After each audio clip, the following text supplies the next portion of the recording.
फजर हो गई और उसके बाद दिन भी निकल आया। इतना खूबसूरत मंज़र था ये और मैं बहुत एंजॉय कर रही थी, मुझे बहुत अच्छा फ़ील हो रहा था। जनाब, ये वीक बहुत इम्पॉर्टेंट था। मेरी बर्थडे भी थी और मेरे बेबी का ग्रोथ स्कैन भी था, क्योंकि उनको लग रहा था कि डॉक्टर्स को कि मेरा बेबी टाइनी है। मुझे ग्रोथ के लिए बुला रहे थे बार बार चेक करने के लिए, क्योंकि काफ़ी दफ़ा ऐसा होता है कि बेबी की ग्रोथ जो है ना वो रुक जाती है और वो नहीं होती इंक्रीज़, तो आपको जो है वो बेबी डिलीवर करना पड़ता है।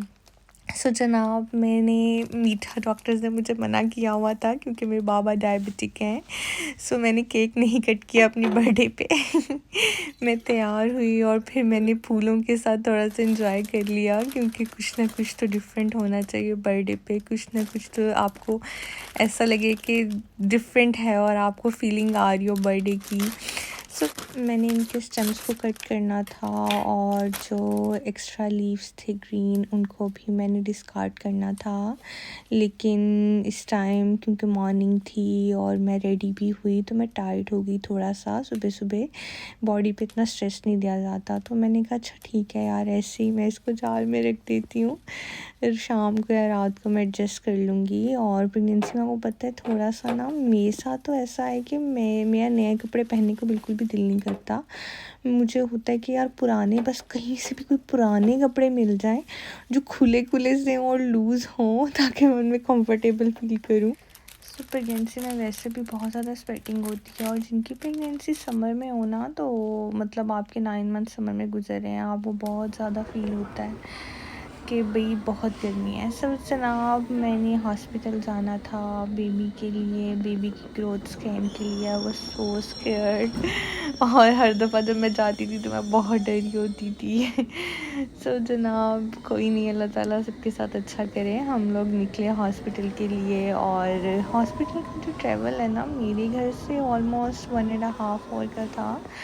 1 आवर तो लग ही जाता है, लेकिन मैं स्पीड थोड़ी सी स्लो होती क्योंकि प्रेगनेंसी में ना फास्ट चला नहीं जाता। इतना टाइम 1.5 घंटा तो मुझे लग जाता था हॉस्पिटल पहुंचने में और फिर वापस आने में भी। जो मेरा लास्ट बेबी डिलीवर हुआ था ना, वो मैंने डिलीवर किया था अपने घर के पास हॉस्पिटल में। वो हॉस्पिटल है मेरे घर से 20-25 मिनट्स के फ़ासले पे, लेकिन मैं उस हॉस्पिटल का नाम नहीं लूँगी। मैं लंदन में रहती हूँ, उसका बहुत बैड एक्सपीरियंस रहा। मैं बहुत अरसा 1.5 साल मैं पेन्स में रही। मेरी मिडवाइफ़ बहुत बुरी थी जिसने बेबी डिलीवर किया, उसने मेरा बिल्कुल ख़्याल नहीं रखा था। उसने बिल्कुल मुझे तवज्जो नहीं दी और मेरा बैड लक ये था कि रात को 8:45 या 8:30 के करीब, जबकि आपको पता है स्टाफ चला जाता है, मेन डॉक्टर्स चली जाती हैं 6, 7, 8 बजे घर, तब मेरा बेबी डिलीवर हुआ। तो बहुत टफ़ था वो मेरे लिए और मैंने बहुत पेन्स काटी है। 1.5 साल की तकलीफ़ काटने के बाद अल्लाह सुब्हान ताला बहुत अज़ीम है, उन्होंने बहुत आराम दिया अल्हम्दुलिल्लाह। आजमाइश तो सब पे आती है और फिर अब the second baby I am hopeful कि इस बार मुझे कुछ ना हो, मेरा सब कुछ मैं हेल्दी हो जाऊँ। अगर आपको डॉक्टर्स अच्छे मिल जाए ना तो बहुत बहुत ज़्यादा ना अच्छा हो जाता है। और जो लोग लंदन आने की ख्वाहिशमंद है ना जनाब, आपको बहुत कुछ बुरा भी देखना पड़ता है, लाइफ बिल्कुल चिल नहीं है यहाँ पे, अगर आप समझते हैं तो। अच्छा, मेरा कार टैप ही नहीं हो रहा था, जब मैंने एग्ज़िट लिया तो मैं बार बार टैप कर रही थी। अच्छा जनाब, मैंने यहाँ से स्टेशन से एग्ज़िट लिया और एग्ज़िट लेने के बाद यहाँ से ऑलमोस्ट 3-4-5 मिनट की वॉक थी मैं हॉस्पिटल की। और वो जो हॉस्पिटल जिस रोड पे है ना, वो रोड बहुत खूबसूरत है और इसी रोड के ऊपर आगे यूनिवर्सिटी भी है। और अगर आप इस रोड पे अगर आ जाए ना तो आपको ज़्यादातर चाइनीज़ नज़र आते हैं और बहुत ज़्यादा क्वांटिटी में, क्योंकि आगे इसी बिल्डिंग के बिल्कुल ऑपोजिट ना कॉलेज है। और वहाँ पर मैं देख के हैरान थी, मैंने कहा यार कितनी स्ट्रेंथ में ये लोग यहाँ पर स्टडी करने आते हैं। और आपको हर 10 में से ना आउट ऑफ 10 आपको 6 तो चाइनीज़ मिल ही जाते थे रोड के ऊपर। और इतनी ज़्यादा उनकी स्ट्रेंथ है स्टडी की, वो इतनी ज़्यादा, और वो उनका कैलिबर देखिए, वो लोग बहुत इंटेलिजेंट हैं, बहुत ज़्यादा ज़हीन है, हर चीज़ में माहिर हैं। सो जनाब मैं तो अब वॉक कर रही थी, मुझे चला भी नहीं जा रहा था। और यहाँ की ट्रेन्स आपको पता है झटके देती हैं, और अल्हम्दुलिल्लाह वो बैक होम वाला हिसाब नहीं है। लेकिन अगर कोई बंदा ऑब्वियसली प्रेग्नेंट है या ऑलरेडी उसकी तबीयत ख़राब है तो फिर तो लग पता जाता है। और मेरे साथ पहले भी 1-2 इश्यूज़ है, तो मैं तो कह रही थी बस भई अब हॉस्पिटल आ जाए। सो यहाँ पर क्या होता है, आपको रोड पर ना मतलब ये बटन प्रेस करना पड़ता है ताकि पेडेस्ट्रियन पाथ ओपन हो। जब सब कुछ ग्रीन होता है ना, मतलब ग्रीन पर्सन बना था, तब आप वॉक कर सकते हैं। मुझे ऐसी आदत नहीं थी कि मैं बैक होम, मैं हमारा तो यह है भाई चलती हुई गाड़ियों में से निकलते जाओ, चलती हुई गाड़ियों में से निकलते जाओ, तो मुझे तो आदत थी वो। और यहाँ पर आके मैं वेट करना वो 4 मिनट्स या 3 मिनट्स, ये देखें कई लोग अब क्रॉस कर रहे हैं, बट ये बहुत अनसेफ है, आपको कोई भी कार हिट कर सकती है। अब ये आप देख रहे हैं सामने काफ़ी लोग खड़े हैं, क्योंकि अबे जो है अब ये येलो का सिग्नल हुआ है ना, जब ग्रीन होगा तो हम वॉक स्टार्ट कर देंगे। सो बैक होम वाली मुझे आदत थी, अब ग्रीन हुआ तो मैंने अब ये देखें वॉक स्टार्ट कर दी।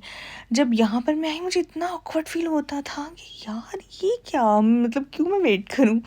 खैर जनाब हॉस्पिटल पहुँचे, और हॉस्पिटल की जो वॉक होती है ना वो भी आपको पता देती है। आपको एंटर होते ही तो ऑब्वियसली अपना डिपार्टमेंट नहीं मिल जाता, आपको अपने डिपार्टमेंट तक पहुंचने के लिए भी जद्दोजहद करनी पड़ती है। यहाँ पर हॉस्पिटल्स भी बड़े बड़े हैं, और एक डिपार्टमेंट से दूसरे डिपार्टमेंट तक जाने के लिए ही मैक्सिमम आपको कभी कभी 8 मिनट्स, और अगर आप ऑर्थो या दूसरे हॉस्पिटल्स चले जाएँ ना जो गवर्नमेंट के हैं, वहाँ तो आपको 15 मिनट्स की भी वॉक करनी पड़ जाती है अपने अपने डिज़ायर्ड उस तक पहुँचने के लिए, डिपार्टमेंट तक पहुँचने के लिए।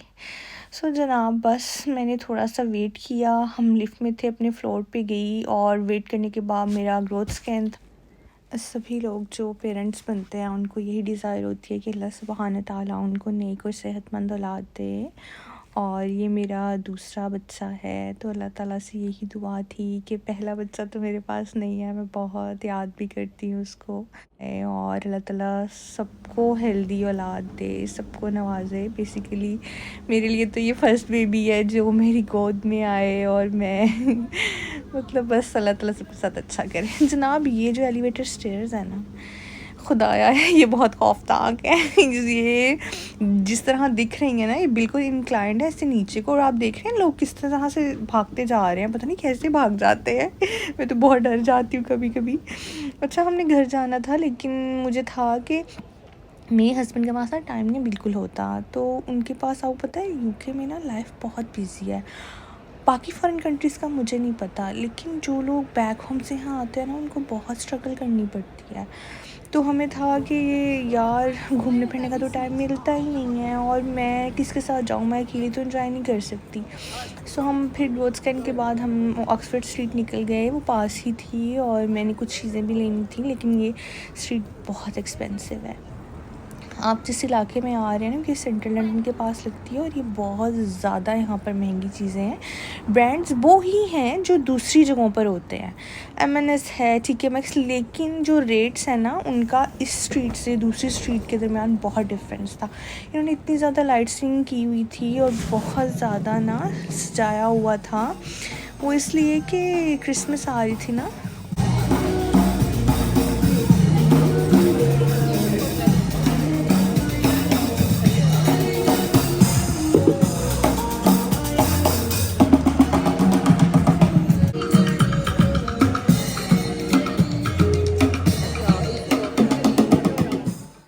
रोड पर जनाब ये लोग बैठे गुनगुना रहे थे, तो मैंने सोचा मैं भी घर आके थोड़ा सा म्यूज़िक लगा लेती हूँ।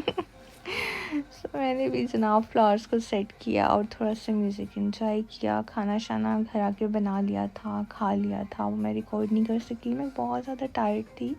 सो मैं वही रिकॉर्ड किया जिसको रिकॉर्ड करने की मेरे में हिम्मत थी। लास्ट सेमेस्टर बहुत बिजी जाता है और बहुत स्लो अप हो जाते हैं, लेकिन अल्हम्दुलिल्लाह वीडियो बना ही ली मैंने।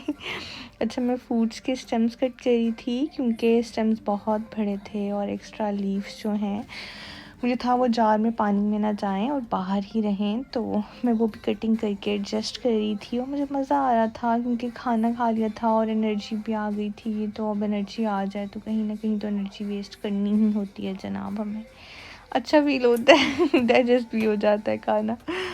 सो जनाब इस तरह से ये सारे फूलों को सेट किया और म्यूज़िक साथ साथ इंजॉय करती रही मैं। म्यूज़िक एंजॉय करने के बाद मैंने सोचा जनाब अब तो बहुत ज़्यादा हो गई है, खड़े खड़े भी और वॉक भी सुबह होगी, अब थोड़ा सा रेस्ट कर लिया जाए। सो जनाब आप देखें ये फूल कितने खूबसूरत लग रहे थे। अच्छा, यहाँ पे फूलों में खुशबू नहीं आती। यूके के जितने भी फूल हैं ना, मैंने आज तक किसी भी फूल में खुशबू नहीं देखी। और जब मैं नई नई यहाँ आई तो मैं जब स्मेल करती थी मैं बहुत हैरान होती थी, मैं कहती थी यार खुशबू क्यों नहीं है। सो मैं सबसे पूछती थी और एवरीबडी यूज्ड टू से कि यहाँ फूलों में स्मेल नहीं है। अब जनाब मैं बैठ गई थी और मैंने थोड़े से सॉन्ग्स एंजॉय किए और उसके बाद जनाब रेस्ट किया, रात हो चुकी थी और मैं सो गई। Thank you for watching my video.